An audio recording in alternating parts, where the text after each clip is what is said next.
की शुरुआत में हमें एक लड़की को दिखाते हैं जो समुद्र के तूफान को पार करते हुए आगे बढ़ रही थी। उसके पास एक सितार था। वहीं तूफान में आगे बढ़ते बढ़ते उसके सामने समुद्र की एक विशाल लहर आती है जिस पर वो अपने उस सितार को यूज करती है और अगले ही पल में वो लहर 2 टुकड़ों में बढ़ जाती है। लेकिन तभी एक और लहर पीछे से आती है और उसे समुद्र में डुबो देती है। लेकिन किसी तरह वो एक किनारे पर पहुंचती है। वहाँ फिर वो अपने बैग को खोलती है जिसमें उसका कूबो नाम का बेबी होता है। उसकी एक आंख उसके नाना ने चुरा ली थी। फिर हमें कुछ साल आगे ले जाया जाता है जहाँ अब कूबो बड़ा हो गया है। वो हर रोज की तरह खाना पकाकर अपनी माँ के पास जाता है और उन्हें खाना खिलाता है। इस बीच कूबो की मॉम कुछ रिस्पॉन्स नहीं दे रही थी, मानो उन्हें किसी बात का सदमा लगा हो। फिर सुबह होने के बाद कूबो फिर शहर की तरफ जाता है जहाँ वो अपनी मॉम का सितार बजाकर एक स्टोरी सुनाता है। उसकी जादुई पपेट भी नरेशन में हेल्प करते हैं। वो स्टोरी एक मून किंग के बारे में होती है। उसमें एक समुराई होता है जिसका नाम हंजो है। वो मून किंग को हराना चाहता है, लेकिन उसको हराने के लिए हंजो को 3 चीज की जरूरत होती है, जिनमें कभी ना टूटने वाली तलवार, जादुई कवच और जादुई हेलमेट शामिल है। फिर स्टोरी खत्म होने के बाद कूबो अपने घर जाता है और सूरज ढलते ही कूबो की मॉम नॉर्मल हो जाती है और खुश होकर कूबो को हंजो की स्टोरी सुनाने लगती है। फिर यहाँ से हमें पता चलता है कि हंजो कूबो के फादर हैं, लेकिन उसकी मॉम इस बारे में भूल जाती है, जिस वजह से वो पूरी स्टोरी नहीं सुना पाती। वो बताती है कि हंजो कूबो से बहुत प्यार करते थे और मून किंग उसके नाना है। वो ये भी बताती है कि उसके ही दोनों जुड़वा बहनों ने हंजो को मारा था और कूबो की आंख भी उन्होंने ही चुराई। वो फिर अपने बेटे को समझाती है कि तुम उनसे बचकर रहना और रात को घर से कभी बाहर मत निकलना और हमेशा ओडिन मंकी को अपने पास रखना कि अगर वो बाहर निकला तो वो कूबो को भी मार देंगे।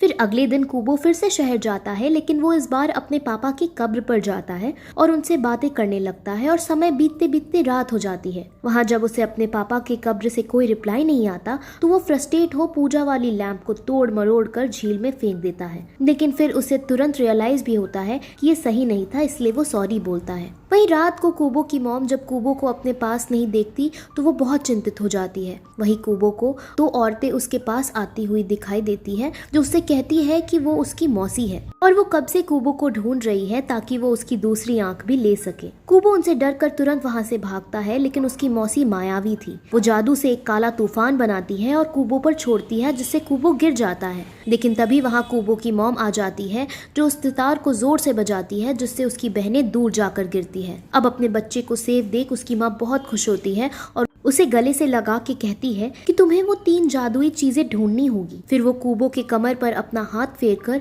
उसे पंख देती है, जिससे वो उड़ने लगता है। वो अपनी मॉम से दूर नहीं जाना चाहता था, लेकिन किस्मत को यही मंजूर था। जाते जाते उसके हाथ में उसकी मॉम का एक बाल भी आ जाता है। फिर उसकी मॉम उसके जाने के बाद अपने बहनों से फाइट कंटिन्यू करने लगती है। फिर कुछ समय बाद कूबो की आंख खुलती है। वो अपने पास एक मंकी को देखता है। मंकी उसे बताता है कि तुम्हारी माँ लड़ते लड़ते शहीद हो गई और तुम्हारी बस्ती भी पूरी तरह उजड़ गई है और अब तुम्हें कहीं छुपना होगा क्योंकि तुम्हारा नाना तुम्हारी खोज में है। कूबो फिर मंकी के साथ आगे बढ़ता है और वो एक मरी सी मछली के अंदर घुसकर अपनी रात गुजारते हैं। अब वहाँ कूबो मंकी से पूछता है कि तुम कौन हो, जिस पर मंकी कहता है कि वो वही ओडिन मंकी है जिसे तुम अपने बैग में रखते हो। तुम्हारी मॉम ने तुम्हें बचाने के लिए मेरे अंदर शक्तियाँ डाल दी थी। उनकी बहनें कभी सोती नहीं है और वो हर पल तुम्हें ढूंढ रही होंगी। वो तुम्हारी दूसरी आंख भी लेना चाहती है, इसलिए जल्द से जल्द तुम्हें वो तीनों जादुई चीज ढूंढनी होगी। फिर कूबो अपनी मॉम का टूटा बाल निकालता है और मंकी उस बाल को लेकर उसके हाथ पर बांध देता है और कहता है कि इस बाल को तुम कभी ना खोना। फिर मंकी उसके लिए खाना बनाता है। कूबो पूछता है कि वो तीनों चीजें कहाँ पर है, जिस पर मंकी कहता है कि वो मुझे नहीं पता। अगली सुबह मंकी कूबो को उठाता है और उससे कहता है कि तुम नींद में कुछ बड़बड़ा रहे थे।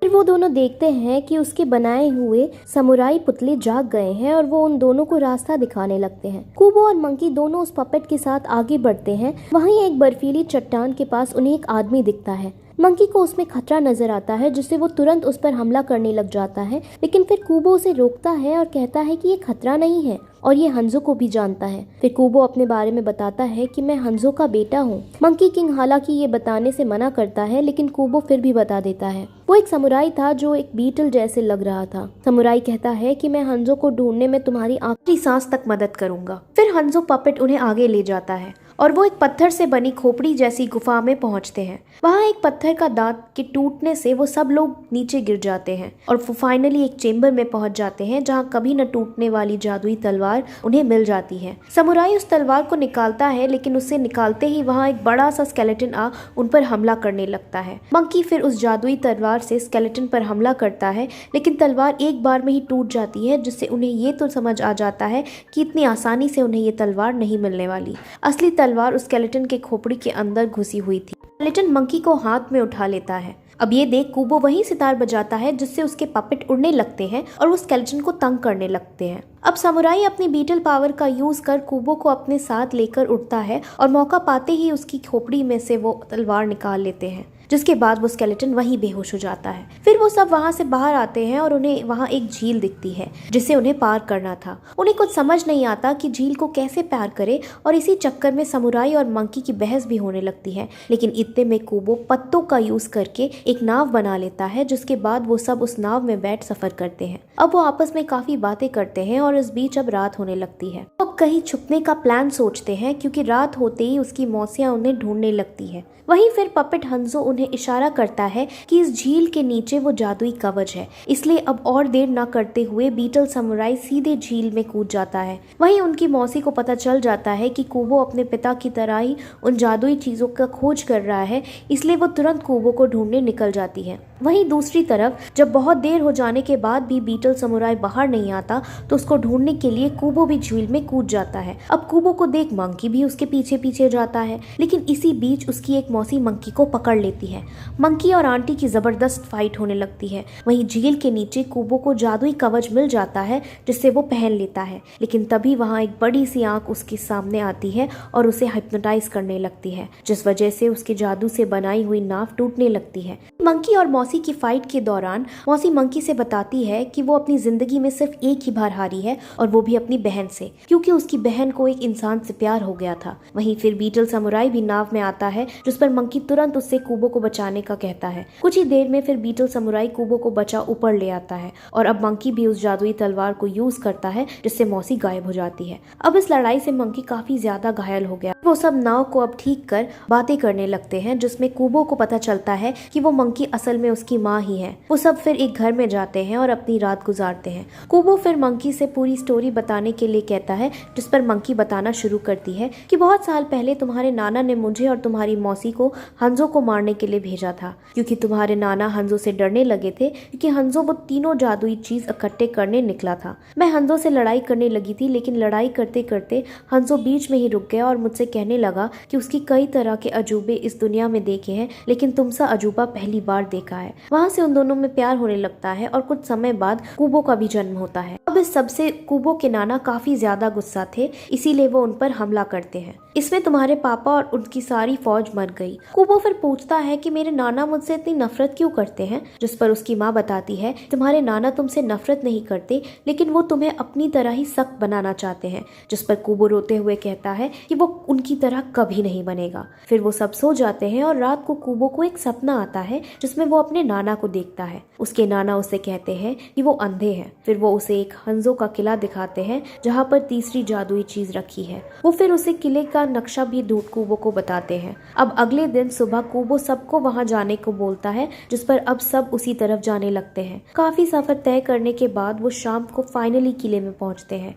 वो किला पूरी तरीके से नष्ट हो चुका था। अब मंकी को ये सब देखकर समझ आ जाता है कि ये उसके नाना का एक षड्यंत्र था हम सबको यहाँ तक लाने का। अब तभी वहाँ मौसी भी आ जाती है और कुबो को पकड़ लेती है। वो बोलती है कि बीटल समुराई असल में हंजो ही है, जो सब कुछ भूल चुका है। मौसी उसकी दूसरी आंख लेने की कोशिश करती है, लेकिन मौका पाते ही कुबो मौसी का मास्क तोड़ देता है, जिससे मौसी को काफी ज्यादा गुस्सा आता है, इसलिए वो उसे दूर फेंक देती है। वहीं फिर मंकी वहाँ जादुई तलवार को उठाकर उससे लड़ने लगती है। इस फाइट में मौसी भारी पड़ रही थी, लेकिन तभी वहाँ बीटल समुराई आ जाता है और वो मौसी पर हमला करता है। बीटल समुराई को अब सब याद आ गया था। बीटल और मंकी आपस में बातें करते हैं, लेकिन इसी बीच मौसी को मौका मिल जाता है और वो पीछे से बीटल समुराई को मार देती है। मंकी फिर कुबो को यहाँ से भागने के लिए कहती है, लेकिन फिर मौसी मंकी को भी मार डालती है। कुबो अब गुस्से में वही जादुई सितार बजाने लगता है और उससे जितनी तेज फ्रीक्वेंसी निकलती है कि मौसी वहीं मर जाती है। वहीं फिर कुबो मंकी और बीटल को टूटा हुआ देखता है। वो फिर बीटल की भी एक रस्सी जो वहाँ पड़ी थी